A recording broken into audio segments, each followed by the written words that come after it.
Hey guys, welcome back to my review series for the comic adaptation of The Lost World Jurassic Park. This is the final part in this 4-issue series, so if you haven't been caught up on the story so far, you may want to go back and watch the other episodes in the playlist on the channel. Last time we left off with the hunters running in fear from the two tyrannosaurs that had just tracked down their camp, and witnessed Nick, Sarah, and Kelly struggle behind the waterfall after Robert Burke had jumped into the cave and begun to push the others closer to the mouth of the Doe Rex. Our protagonist can still hear the paleontologist's disturbing scream long after he'd been carried off by the dinosaur and eaten right outside of their hiding spot. Claws and teeth assault what remaining hunters exist.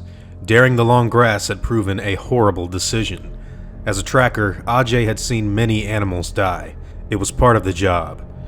He'd seen panic and defiance, despair and disgrace. He'd even seen dignity colored red with blood. Ajay opts for his own death to be one of resigned grace. It would be futile to try anything else. Quiet, blood-stained dignity would be the best. Back at the waterfall, a relieved Ian Malcolm watches his daughter and girlfriend emerge from the cave unscathed. He can't believe how lucky they'd been, and hardly notices Nick Van Owen.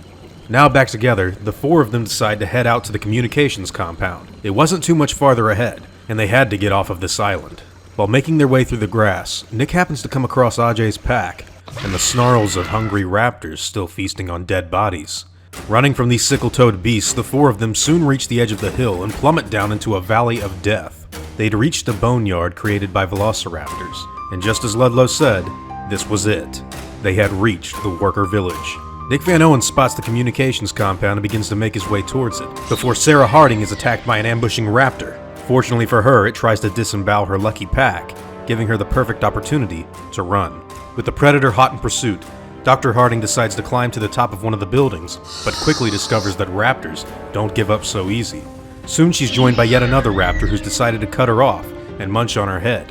However, this raptor soon finds itself slipping on the terracotta roof plates it had attempted to hunt on, and falls full force on top of its pack member down below. With her arms too weak to hold on any longer, Sarah drops as well, narrowly missing the dueling raptors and falling through the roof of this rotted building that Sarcasm Island had chosen to reacquire. She panics after hearing a loud, persistent roar, only to find that Nick Van Owen had been successful. They quickly hop on the InGen chopper and finally make their way off of this ancient island. Now in the sky, Van Owen drops the bullets that he'd taken out of Roland's gun, and the group begins to settle, believing that now, their troubles would most certainly be over. But something out of the window catches Sarah Harding's eye. Something very, very big. Even from this height, they could recognize Peter Ludlow down on the ground supervising the lift of a tranquilized tyrannosaur. Apparently, Roland had fired the sedative at the Rex and was able to take down the dinosaur without the bullets he'd brought. Gambler's ruin, chaos theory, unpredictability of complex systems, the butterfly effect. The Rex had been taken. Ludlow graciously thanks Roland Timbo. He probably saved InGen. Everything they came after on this expedition was lost, but this animal and its infant that was presently being reacquired would surely bail them out. The sullen hunter is noticeably upset, but still congratulates the CEO. After asking him what was wrong, Roland reveals that his hunting partner, Ajay, unfortunately didn't make it. Ludlow says that he's truly sorry for the man's loss, and tells him that there's a job in Santiago for him if he'd want it. He's never going to forget what great gift he'd given him today. But the South African declines this offer. He believes that he's spent enough time in the company of death. Later, the InGen waterfront complex lights up. Peter Ludlow begins his victorious speech, sure to hoist himself up as the savior of his company and the unveiler of the now official attraction that would be coming soon, Jurassic Park, San Diego. During this speech, he gets some news on the ship's arrival coming sooner than expected, and decides to let his ever-loyal opposition come in and watch his glorious triumph. He'd hoped they'd stop by. And now, solidifying out of the fog comes a ghost ship, drowning no-wake buoys and small craft in its full throttle. The InGen harbor master tries to hail this incoming vessel. It's traveling at 26 knots and not showing any signs of stopping. Little do they know, it can't stop. Security makes their way onto the boat, finding bloodied limbs and broken shackles where the Tyrannosaur cage was supposed to be. The crew is all over the place. And then, the massive green body of a large animal jumps from the deck of the ship and onto the ground of American soil. The T-Rex had one immediate goal, to get off what it had turned into a bloody ghost ship. And after doing this, it turns its head towards the bright lights of the city. This visitor in Santiago is going to tour the town until it finds the place it wants to be. A furious Sarah Harding and Ian Malcolm demand answers from the InGen security. Unfortunately, it would seem that Roland gave the animal 10 milligrams of carfentanil, which caused it to stop breathing. They administered naltrexone to counteract the effects, but didn't know how much to give it. They didn't plan on tranking a T-Rex, so they hadn't run any body weight calculations. Sarah understands that now the animal is in a narcoleptic state, and after it rehydrates itself, God knows what it plans on doing to the town. They soon learn that no other animals are on the boat, but that the baby Rex was brought to the city earlier on a plane. Taking the tranquilizing rifle from Ludlow, Ian and Sarah set out to find the infant. It came to the trailers when Nick and Sarah brought it back to the mobile lab. There's no reason to believe they can't try that again now. And after entering the amphitheater, they find the heavily sedated baby and put it in their car. InGen security threatens to shoot Malcolm if he dare take the dinosaur any further, but Ian calls the man's bluff. Everyone knowing that with a loose Rex on the streets of California, that something had to be done. Now, the mission was to find the adult. It's time to follow the screams. Panicked men and women run. The Tyrannosaur had made its way into town and begun to stomp trendy coffee shops and alternative dance clubs. The growl bellowing out of the Rex's chest was proving to be a terrible sound for the residents of this western town. Malcolm tries to get the infant to make a sound, anything that would lure the Rex away from the civilians. But after quickly sniffing the car that the two of them had driven in, it became aware itself of who had taken its baby, yet again. Stomping on the gas, Malcolm speeds away from the Rex in a desperate attempt to lure it back to the SS Venture. Sirens scream in protest at the chaos that had overtaken the city, but after seeing the animal, chose to stop and back down from the site, fearing that no regulation firearm would be enough to handle this. Bursting through the wall of a nearby warehouse, Ian and Sarah grab the baby and abandon their car while they make their way back to the harbor, and close behind them comes Daddy.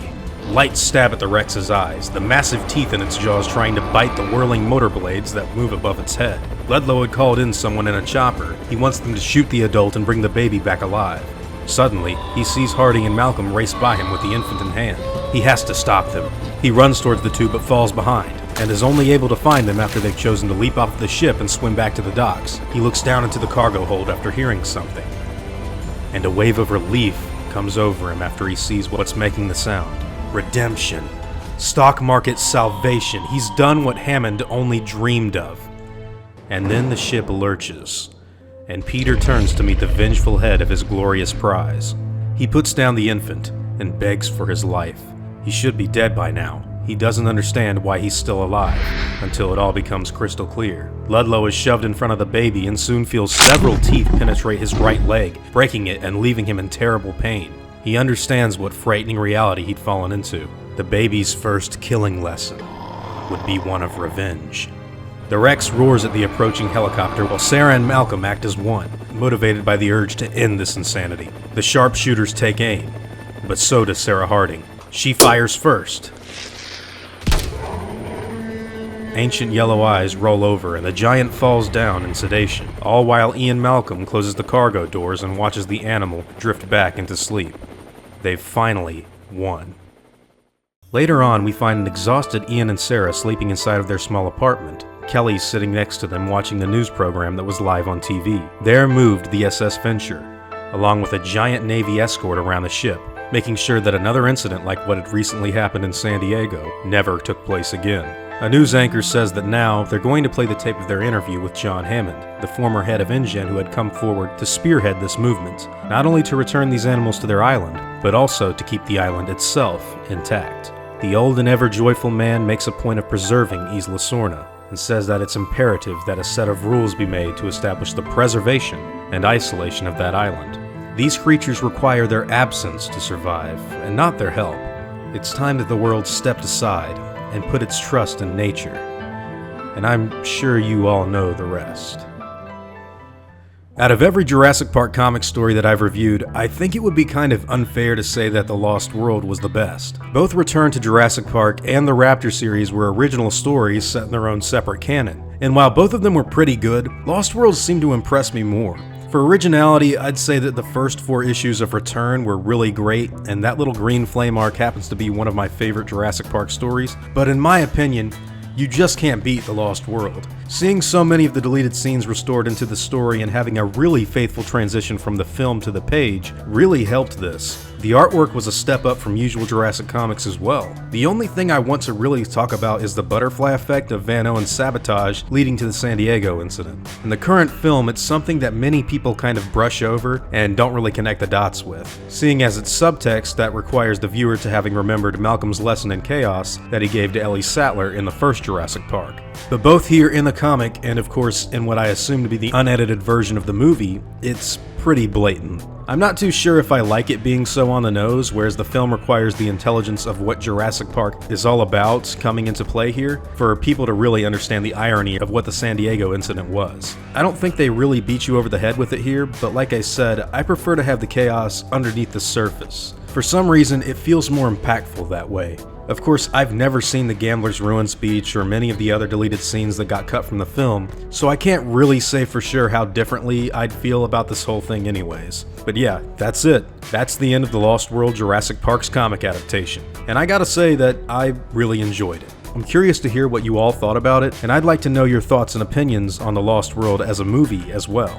Anything you'd like to share, I'd love to hear. Now before I go, I want to thank my game wardens, including our newest member, Verlando Brown, as well as all of my InGen executives. I'd also like to take the time to thank my park workers and engine hunters as well. I can't say thank you enough for everything that you guys do for me, and it sincerely means the world.